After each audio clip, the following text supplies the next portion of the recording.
আসসালামু আলাইকুম শিক্ষার্থী বন্ধুরা, কেমন আছো তোমরা সবাই? ইজি ওয়ে টু লার্নের পক্ষ থেকে তোমাদেরকে অনেক অনেক শুভেচ্ছা। আমার আজকের এই ভিডিওটি তোমরা যারা এসএসসি পরীক্ষার্থী আছো তাদের জন্য। অলরেডি তোমাদের পরীক্ষা শুরু হয়ে গেছে, আশা করি তোমাদের সকলের পরীক্ষায় ভালো হয়েছে। তোমাদের সবার জন্য আমার পক্ষ থেকে অনেক অনেক শুভকামনা। তোমাদের সামনের পরীক্ষাগুলো ভালো হবে ইনশাল্লাহ। তোমাদের 21 তারিখ ম্যাথ পরীক্ষা, আর তাই তোমাদের ম্যাথ পরীক্ষাকে সামনে রেখে তোমাদের ম্যাথ পরীক্ষার কমন উপযোগী কিছু ম্যাথ আমি তোমাদেরকে দেখানোর চেষ্টা করব। আশা করি তোমরা উপকৃত হবা। তার জন্য অবশ্যই তোমরা আমার সঙ্গে থাকবা, আমার সঙ্গেই থাকবা না, আমার চ্যানেলটিকেও অবশ্যই তোমরা সাবস্ক্রাইব করবা, ঠিক আছে? চলো তাহলে শুরু করা যাক। আমি এখন যে ম্যাথটি তোমাদেরকে দেখাচ্ছি এটা হচ্ছে তোমাদের অনেক বোর্ডে আসছে, আর এটা কিন্তু এবার তোমাদের জন্য অনেক ইম্পর্টেন্ট এই ম্যাথটা, ঠিক আছে? দেখো, এটা হলো আমাদের যে ধারা আছে সেখান থেকে এটা আসছে, আর এখান থেকে লগ মিলিয়েও আসছে। তো চলো তাহলে অঙ্কটা আমরা দেখি। দেখো, আছে যে এ বি সি ডি ক্রমিক সমানুপাতি, ঠিক আছে? এখানে শর্ত বলা আছে যে এ বি সি ডি ক্রমিক সমানুপাতি এবং পি এর একটা মান দেওয়া আছে। পি ইকাল টু হচ্ছে √1 plus M plus √1 minus M, আর হরে আছে হচ্ছে √1 প্লাস এম মাইনাস হচ্ছে 1 মাইনাস এম, ঠিক আছে? তো এখান থেকে কতে যেটা বলা হয়েছে যে log2√5 ভিত্তিক 400 এর মান নির্ণয় করো, আর খতে বলা হয়েছে যে প্রমাণ করো যে a square plus B square plus C square এর সাথে হোল ইন্টু আছে B square plus C square plus D square equal to হচ্ছে AB plus BC plus CD whole square, ঠিক আছে? এটা তোমাদের প্রমাণ করতে বলছে। আর গতে যেটা বলছে যে দেখাও যে P square minus 2p/m plus 1 equal to হচ্ছে 0। তাহলে এখন দেখো, আমরা যদি কটা শুরু করি তাহলে কতে কি আছে দেখো। প্রদত্ত রাশিটা আমরা লিখে নিলাম, log2√5 ভিত্তিক হচ্ছে 400 আছে, তাই না? তার মানে এখানে আমার এই যে 2√5 দেখতে পাচ্ছ, এটা হচ্ছে আমাদের কি, এটা হচ্ছে আমাদের বেস, যেটাকে আমরা হচ্ছে কি বলছি, ভিত্তি বলছি। আর এটার সাথে পাওয়ার বা ইন্ডেক্স আকারে সূচক বা ঘাত যেটাকে আমরা বলি আছে হচ্ছে কত, 400। এখন এই টাইপের ম্যাথগুলা যখন আসবে তখন তোমাদের যেটা প্রথম কাজ করতে হবে সেটা খেয়াল করো। এই যে লগের সাথে ভিত্তি আকারে বেস আকারে যে জিনিসটুকু আছে, কি আছে, 2√5, তখন তোমাদের ভাবতে হবে যে এই বেসটাকে, এই বেসটার উপর, এই বেসটার সাথে কোন ঘাত বা কোন পাওয়ারটা অ্যাড করলে আমাদের হচ্ছে 400 আসে, এটা কিন্তু তোমাদের ভাবতে হবে। তার মানে এখানে আছে লগ আর বেস আছে 2√5, তার মানে 2√5 এর উপর কত পাওয়ার দিলে আমাদের হচ্ছে 400 আসে, সেটা তোমাদের বের করতে হবে। দেখো, এই যে 2√5 এর উপর আমি যদি 4 দিই, পাওয়ার আকারে 4 দিই, তাহলে কিন্তু আমার 400 চলে আসে। দেখো, তাহলে এইভাবে তোমরা প্রথমে ভেঙে নিবা। তারপর কাজ কি, এই যে যেটা পাওয়ার আকারে আছে সেটাকে আমরা কি সামনে নিয়ে চলে আসবো, এরপর লগ 2√5 ভিত্তিক 2√5 এটা কিন্তু আমরা লিখে নেব। এখন দেখো, ইকাল টু 4 ইন্টু, এটা কিন্তু আমাদের হচ্ছে সূত্রে পড়ে গেছে। কি সূত্র পড়ে গেছে? লগ এ ভিত্তিকে ইকাল টু কি ছিল, দেখো 1 ছিল, তাই না? তার মানে এটুকুর পরিবর্তে আমরা কিন্তু এখন 1 লিখে দিব। তাহলে আমাদের অ্যান্সার কিন্তু চলে আসছে, দেখো 4 চলে আসছে। তার মানে হচ্ছে এটার মান হচ্ছে কত, এটার মান হচ্ছে 4, ঠিক আছে? এরপর দেখো, খতে যেটা বলা আছে যে প্রমাণ করো যে এই যে A square plus B square plus C square এটার সাথে আবার হোল ইন্টু আছে B square plus C square plus D square equal to হচ্ছে এত। এখন এই অঙ্কটা যখন আমরা করতে যাব তখন কিন্তু আমাদের এই যে এটা নিয়ে কিন্তু কাজ করতে হবে। দেখো, এই ক্ষয়ের সাথে সম্পর্কিত কোনটা, দেখো এই যে এইটুকু এ বি সি ডি ক্রমিক সমানুপাতি, তার মানে এইটুকু নিয়ে হচ্ছে আমাদের কাজ করতে হবে, তাই না, খতে? তাহলে দেখো, আমরা এখানে লিখে নিব যে এখানে এ বি সি ডি এটা হচ্ছে কি ক্রমিক সমানুপাতি, তাই না? এটা হলো আমাদের ক্রমিক সমানুপাতি। যখন এরকম থাকবে যে এ বি সি ক্রমিক সমানুপাতি কিংবা এ বি সি ডি ক্রমিক সমানুপাতি, তখন আমরা কি করব, তখন আমরা এইভাবে লিখব, অর্থাৎ A by B equal to হচ্ছে B by C equal to হচ্ছে সি বাই ডি। এখানে যদি শুধু এ বি সি থাকতো তাহলে আমরা কি লিখতাম, A by B equal to B by হচ্ছে সি। আর এখানে যদি এরকম থাকে যে A B C D E, কথার কথা, তখন তোমরা কি লিখবা, A by B equal to B by C equal to C by D equal to D by E, ঠিক আছে? তাহলে আমরা এটা লিখে নিলাম, অর্থাৎ এটা লিখে নিলাম। এখন কি করব, এখন এই পুরোটা সমান ধরে নিব। হ্যাঁ, দেখো, ধরি A by B equal to B by C equal to C by D equal to হচ্ছে কে ধরে নিলাম। এখন এটা পুরা সমান কে মানে কি, তার মানে A by B equal to K বোঝাচ্ছে, আবার B by C equal to K বোঝাচ্ছে, আবার C by D equal to কিন্তু কে বোঝাচ্ছে। তাই আমি এখানে লিখে নিলাম যে সুতরাং A by B equal to K, B by C equal to K এবং C by D equal to K. তাহলে A by B equal to যখন কে হবে তখন এ ইকাল টু কি হবে, এ ইকাল টু হচ্ছে কি বি কে হবে, তাই না? এটা যদি আমরা আর গুণন করি, কে এর নিচে একটা কি আছে, 1 আছে, এ আর 1 গুণ করলে হয় এ, আর বিকে। তারপর হচ্ছে এখানে বি ইকাল টু কী হবে, বি ইকাল টু হচ্ছে সিকে হবে, একইভাবে সি ইকাল টু কী হবে, ডিকে হবে, তাই না? এখন দেখো কাজ কি করব, এখানে বি ইকাল টু সিকে পাইলাম, আবার এখানে দেখো সি ইকাল টু কি আছে, ডিকে আছে। তার মানে এই যে আমাদের যে সি আছে, সি এর জায়গায় এখন আমরা ডিকে এর মানটা বসাই দিই, বা বি ইকাল টু এখন এই সি এর জায়গায় যদি আমি মান বসাই ডিকে, তাহলে কি সি এর জায়গায় ডিকে আর ইন্টু কে, তার মানে কি ডিকে স্কোয়ার, যেহেতু সি ইকাল টু কি আছে, ডিকে আছে। এখন খেয়াল করো, এ ইকাল টু যে বি কে পাইছি, বা এ ইকাল টু, তাহলে বি এর একটা মান আমরা পাইছি না, কি পাইছি দেখো, ডি কে স্কোয়ার। তার মানে বি এর জায়গায় যদি D K square into K বসাই, তাহলে কিন্তু আমাদের ডি কে কিউ আসে, যেহেতু B equal to D K square. এইটুকু কিন্তু আমাদের ডান। এখন আমাদের যেটা কাজ সেটা হচ্ছে বাম পক্ষ আর ডান পক্ষের মানটা দেখে বের করতে হবে। তাহলে আমি বাম পক্ষ লিখে ফেলি, দেখো বাম পক্ষ পুরোটা আমি হচ্ছে লিখে নিয়েছি। এখন যেটা কাজ, তোমার যেখানে এ আছে, বি আছে, সি আছে, সেখানে জাস্ট আমরা মান বসাবো। তাহলে এখানে কি আছে, এ স্কোয়ার, তাহলে এর মান আমাদের কি আসছে, ডিকে কিউব, এই যে D K cube square, plus B এর মান কি আসছে, ডিকে স্কোয়ার, এই যে মান বসিয়ে দিলাম, ডিকে স্কোয়ার দিয়ে স্কোয়ার, প্লাস সি এর মান কি, সি এর মান হচ্ছে ডিকে দিয়ে হচ্ছে স্কোয়ার দিয়ে দিলাম। একইভাবে বি স্কোয়ার আছে, বি এর মান কি, বি এর মান হচ্ছে ডিকে স্কোয়ার, এই যে স্কোয়ার, প্লাস সি এর মান কি, ডিকে, ডিকে দিয়ে যে স্কোয়ার, প্লাস হচ্ছে ডি স্কোয়ার। এখন খেয়াল করো, এখন ডিকে কিউব স্কোয়ার তার মানে কি, ডি স্কোয়ার আর কে কি হবে, কে 6 হবে, তাই না? তাহলে ডি স্কোয়ার কে 6 প্লাস এখানে কি হবে, ডি স্কোয়ার কে 4 প্লাস এটা কি হবে, ডিকে স্কোয়ার মানে হোল স্কোয়ার মানে ডি স্কোয়ার কে স্কোয়ার। একইভাবে এটা কি হবে, ডি স্কোয়ার কে 4, ঠিক আছে? আর এখানে কি হবে, ডি স্কোয়ার কে স্কোয়ার প্লাস হচ্ছে ডি স্কোয়ার।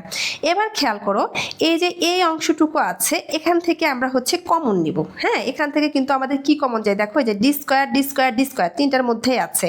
আবার এখানে কে 6 কে 4 কে স্কোয়ার, তার মানে কে স্কোয়ার হচ্ছে তিনটার মধ্যে আছে। তাহলে আমি ডি স্কোয়ার আর কে স্কোয়ার কিন্তু কমন নিলাম।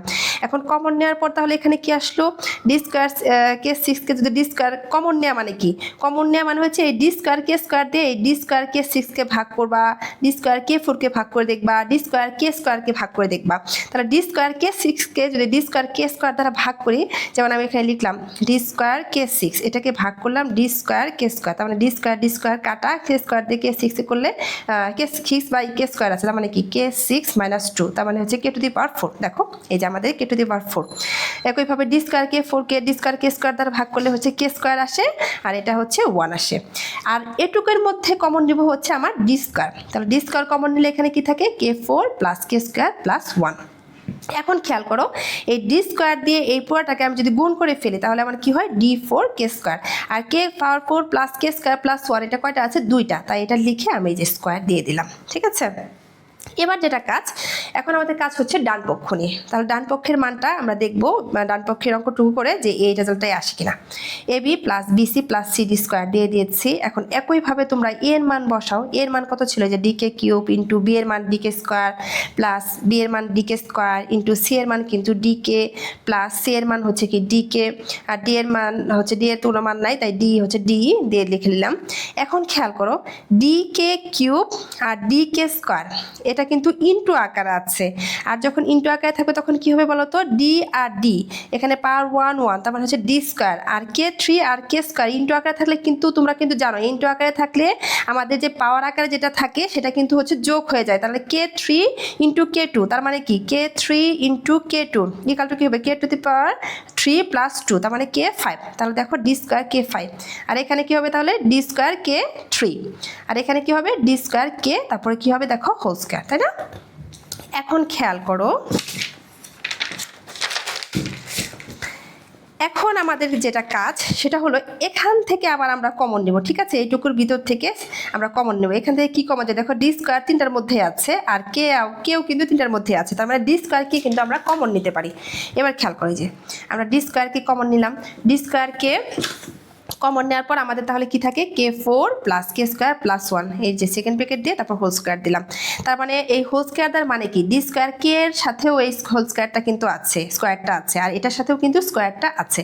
তাহলে ডি স্কোয়ার কে স্কোয়ার, তার মানে D square K square equal to কি, ডি 4 কে স্কোয়ার, এই যে ডি 4 কে স্কোয়ার। আর এই পুরাটার কিন্তু কোনো কাজ করে নাই, এই পুরাটা তাই এই যে স্কোয়ার আকারে লিখে দিচ্ছি, কে 4 প্লাস কে স্কোয়ার প্লাস 1 হোল স্কোয়ার। তার মানে আমাদের বাম পক্ষ আর ডান পক্ষের মান কিন্তু একই হয়ে গেছে। তাহলে আমরা লিখে নিলাম, সুতরাং বাম পক্ষ সমান ডান পক্ষ, অর্থাৎ এত ইকালটা এত প্রমাণিত। এখন দেখো খ আমাদের হয়ে গেছে। এখন আমাদের যেটা কাজ করতে হবে সেটা হলো গ নিয়ে কাজ করতে হবে। এখানে বলছে যে দেখাও যে P square minus 2p/m plus 1 = হচ্ছে 0। এখন তোমাদের খেয়াল করতে হবে যে পি কোথায় আছে, আমরা কি নিয়ে কাজ করবো। এই দেখো এই যে পি এর একটা মান কিন্তু দেয়া আছে, এখন এই মানটা নিয়ে হচ্ছে আমাদের কাজ করতে হবে, তাই না? তাহলে দেখো আমরা প্রথমে লিখে নিব, দেওয়া আছে পি = এই পুরো মানটা হচ্ছে আমরা লিখে নিয়েছি। এখন এই অঙ্কগুলা যখন তোমরা করতে যাবা তখন তোমাদের যেটা করতে হবে সেটা হচ্ছে যোজন বিয়োজন করতে হবে। যোজন মানে কি, এটা হচ্ছে ধরো এখানে কি আছে, পি আছে, পি এর নিচে কিছু নাই, তার মানে কি পি এর নিচে কিন্তু আসলে আর একটা 1 আছে, তাই না? তার মানে এখানে আমাদের লব কি, লব হচ্ছে পি আর হর হচ্ছে আমাদের কি 1। আর এই ক্ষেত্রে খেয়াল করো এই যে উপরের অংশটুকু এটা হলো আমাদের লব আর এটা হলো আমাদের হর। যোজন বিয়োজন মানে কি, যোজন বিয়োজন মানে হচ্ছে একবার লব প্লাস হর করবা, যেটাকে আমরা বলবো হচ্ছে যোজন, আর বিয়োজন মানে আর করবা হচ্ছে লব মাইনাস হর। তার মানে এখানে যদি আমি খেয়াল করি পিটা হচ্ছে আমার লব আর 1টা হচ্ছে আমার কি হর, তাহলে আগে যদি প্রথমে আমি যোজন করি তাহলে উপরে কি হবে, উপরে হচ্ছে সবসময় মনে রাখবা উপরে যোজন করতে হয় আর নিচে হচ্ছে বিয়োজন করতে হয়। তাহলে লব প্লাস হর তার মানে পি প্লাস 1, আর নিচে কি করব বিয়োজন লব মাইনাস হর, তার মানে লব হচ্ছে পি আর মাইনাস যে হর হচ্ছে 1। একইভাবে এটা আমার লব এটা আমার হর, তাহলে উপরে আমি কি করব লব প্লাস হর, তাহলে এই যে লব পুরোটাই আমি লিখে নিয়েছি এই যে √1 + m প্লাস √1 - m, এর সাথে আমি কি করব প্লাস প্লাস করব কি হর, এই যে হরটাও আমি লিখে নিয়েছি √1 + m মাইনাস √1 - m। একইভাবে এখন নিচে আমি কি করব বিয়োজন, সেটা কিভাবে করব লব মাইনাস হর, তাহলে এই যে পুরো লবটা আমি লিখে নিয়েছি, এরপর মাইনাস দিয়ে আবার আমি হরটাকে লিখে নিয়েছি। এখন তোমরা এখানে লিখে নিবা যে ওই পক্ষকে যোজন বিয়োজন করে।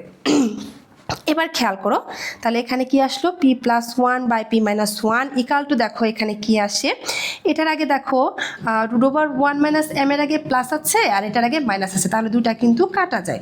একইভাবে নিচে খেয়াল করো এটা হচ্ছে প্লাস √1 + m আর এটা হচ্ছে মাইনাস, তাহলে এই দুটাও কিন্তু আমাদের হচ্ছে কাটা যায়। তাহলে এখানে আমার √1 + m হচ্ছে কয়টা আছে, দুইটা, তাই আমি লিখে নিয়েছি দেখো 2 √1 + m, আর নিচে √1 - m আছে দুইটা, তাই এই যে দুইটা লিখে নিয়েছি। এখন এই টু তোমরা কাটতে পারো, তাহলে এখানে কি থাকে বা p + 1/p - 1 = √1 + m divided by হচ্ছে √1 - m। এখন আবার কিন্তু এখন যেটা করবা এখন হচ্ছে এই উভয় পক্ষকে আমরা হচ্ছে বর্গ করব, ঠিক আছে? উভয় পক্ষকে যদি বর্গ করি তার মানে হচ্ছে এই p + 1² হবে, p - 1² হবে, আর এখানে যে √1 + m² হবে, আর নিচে হচ্ছে এটাও কিন্তু হোল² দিবা, মানে বর্গ করবো আর কি। এখন যখন আমরা বর্গ করব তখন আবার খেয়াল করো এই যে স্কোয়ার আর রুট কাটা যাবে, তাহলে উপরে কিন্তু শুধু আমাদের 1 + m থাকবে, আর নিচেও হচ্ছে এই স্কোয়ার আর রুট কাটা যাবে, থাকবে 1 - m, ঠিক আছে? আর এটা কি হবে বলো, এটা হলো তোমাদের a + b হোল² সূত্র পড়বে, আর এখানে a - b হোল² সূত্র পড়বে, তার মানে a হচ্ছে p আর b হচ্ছে 1, এখানে a হচ্ছে p আর b হচ্ছে 1, ঠিক আছে? তাহলে এখন খেয়াল করো p + 1² মানে কি, p² প্লাস হচ্ছে 2p প্লাস হচ্ছে 1, আর হচ্ছে নিচে a - b হোল² মানে কি p² - 2p + 1 = হচ্ছে যে 1 + m বাই হচ্ছে 1 - m। এখন তোমাদের যেটা করতে হবে উভয় পক্ষকে আবার তোমরা হচ্ছে যোজন বিয়োজন করবা, তাহলে দেখো এটা আমার লব, তাহলে যোজন তার মানে লব, এটা আমার লব এটা আমার হর, তার মানে লব প্লাস হর আবার লব মাইনাস হর, তাই না? তাহলে যে উপরে দেখো এই যে আমি লিখলাম লব পুরাটা p² + 2p + 1 প্লাস দিয়ে আবার এই যে হর p² - 2p + 1, আর নিচে বিয়োজন তার মানে লব মাইনাস হর, তার লব কি p² + 2p + 1 মাইনাস, এখন মাইনাস দিয়ে হর লিখবো, হর কি আছে p² - 2p + 1, যেহেতু এখানে আমরা মাইনাস লিখছি তাই কিন্তু আমার চিহ্নগুলো এখন পরিবর্তন হবে, দেখো p² + 2p + 1 না হয়ে এখানে -1 হবে, ঠিক আছে? একইভাবে এটাও দেখো লব প্লাস হর উপরে, তাহলে যে 1 + m প্লাস 1 - m, আর নিচে দেখো 1 + m মাইনাস যেহেতু আমরা দিছি তাই এখানে 1 - m না হয়ে 1 + m হবে, ঠিক আছে? এরপর দেখো কি করবা, এখানে খেয়াল করো তাহলে এখানে আছে +2p আর এটা আছে -2p, দুইটা কেটে দাও, তারপরে p² কয়টা আছে দুইটা, আর 1 1 যোগ করলে 2 হয়, তাহলে 2p² + 2, আর নিচে কি হবে দেখো এটা হচ্ছে +p², এটা -p² কেটে দাও, +1 - 1 কাটা যায়, তাহলে 2p 2p তার মানে হচ্ছে 4p, আর এখানে দেখো +m - m কাটা, এখানে +1 - 1 কাটা, তাহলে উপরে আসে 2 আর নিচে হচ্ছে mm মানে 2m, ঠিক আছে? এবার দেখো উপরে কিন্তু আমাদের 2 কমন যায়, 2 যদি কমন নেই তাহলে এখানে পি স্কোয়ার প্লাস 1 থাকে, আর নিচে কি থাকে 4p থাকে, ইকুয়াল টু হচ্ছে এই টু কাটা, তার মানে হচ্ছে 1/m থাকে, 1/m থাকে। তাহলে এখন খেয়াল করো, এই 2 দিয়ে যদি আমরা 4কে কাটি তাহলে এখানে আমাদের কি থাকে, নিচে কিন্তু 2 থাকে, তার মানে 2p। 2 দিয়ে যদি আমরা 4কে কাটি তাহলে হচ্ছে নিচে 2 থাকে, তাহলে 2p, উপরে পি স্কোয়ার প্লাস 1 আর নিচে হচ্ছে 2p ইকুয়াল টু 1/m। এবার যেটা কাজ করব, এখন তোমরা হচ্ছে আর গুণন করে ফেলো, ঠিক আছে? তার মানে আর গুণন মানে কি, এটার সাথে এটা আর এটার সাথে হচ্ছে এটা, তার মানে বাম পাশের লবের সাথে ডান পাশের হর আর বাম পাশের হরের সাথে ডান পাশের হচ্ছে কি লব। তাহলে দেখো এই যে M P square plus 1 equal to হচ্ছে 2p, বা P square plus 1 equal to কী হবে বলো, এখানে এমটা কিন্তু এটার সাথে গুণ আকারে আছে, তাই এখানে আসলে এটা হচ্ছে ভাগ হয়ে যাবে, ঠিক আছে? এরপর দেখো, এখন তোমাদের দেখাতে বলছিল কি, তোমাদের ওখানে ছিল, দেখো এই লাইনের পর এখন আমি এটাকে যদি ডান পাশে নিয়ে চলে আসি তাহলে কি হবে, P square plus 1 minus 2p/m equal to হচ্ছে 0। এখন তোমাদের যেহেতু ইয়াতে প্রশ্ন দেওয়া ছিল কি যে P square minus 2p/m plus 1 equal two 0, তার মানে এটাকে আগে নিয়ে আসছে, তাই আমি ওটার মতো করে সাজাইছি। সুতরাং P square minus 2p/m plus 1 equal two 0, একই কথা দেখানো হলো, ঠিক আছে? আশা করি তোমরা বুঝতে পেরেছ। আজকে এ পর্যন্তই। তোমাদের হচ্ছে ভিডিওটি কেমন লাগলো তোমরা অবশ্যই আমাকে কমেন্টে জানাবে। আর তোমাদের যেহেতু পরীক্ষা সবার সামনে, তোমাদের সবার জন্য অনেক অনেক শুভকামনা। তোমরা ভালোভাবে পরীক্ষা দিবা, তোমাদের পরীক্ষা ভালো হবে ইনশাল্লাহ। আর আমার চ্যানেলে যারা নতুন আছো তারা অবশ্যই আমার চ্যানেলটিকে সাবস্ক্রাইব করবা। ধন্যবাদ সবাইকে।